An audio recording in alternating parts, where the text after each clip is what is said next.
Great reporting. Joining us now, Congresswoman Cammack from House Energy.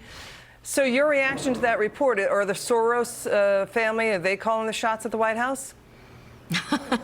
Well, we know that if anything talks in politics, it's money. And we know that politics today is absolutely flush with cash. The Soros regime, as we call it, has funded these liberal DAs all across our country, resulting in the crime wave that we're experiencing and having to live with every single day. So just hearing from the son that he's more political sends shudders up and down my spine. As the wife of a first responder, Liz, you know, this is very personal and close to my heart. There is really a demoralizing effect of our first responders, our LEOs, catching the bad guys, putting them away, only to have them back out on the streets the next day. And that's a direct tie to the Soros connection here. So this is going to be a long, hard battle that we're going to have to fight. Congresswoman, when will George and Alex Soros do something about the abuse of U.S. taxpayers? You know, Democrats demand we report to the IRS our $600 phone app transactions on like Zelle and Venmo. When is George Soros going to care about how taxpayers are being abused? The Associated Press says the government lost more than $400 billion in pandemic relief in waste, fraud, and abuse.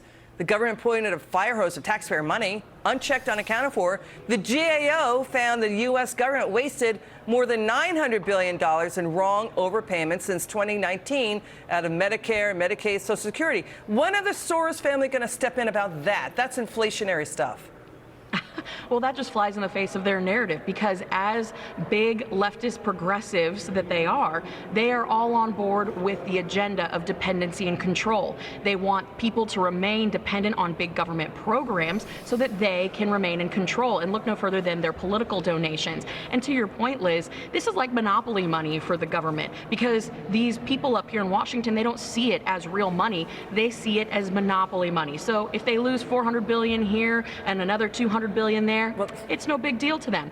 But for us, the working class, it's very, very hard earned, and it's a ridiculous notion that we aren't being outraged about this issue now. Congresswoman, it's time for the REINS Act. It's time for the tax break House Ways and Means Republican, led by Jason Smith, now working on putting $4,000 at least back into the pockets of American taxpayers. Talk to us about all this.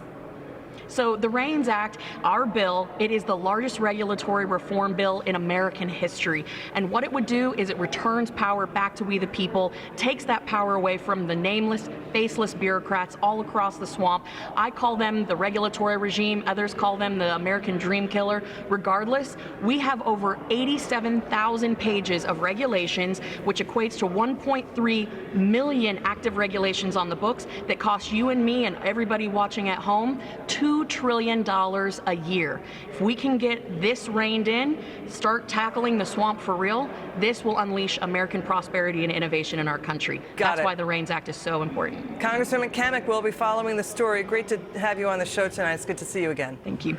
The focus grows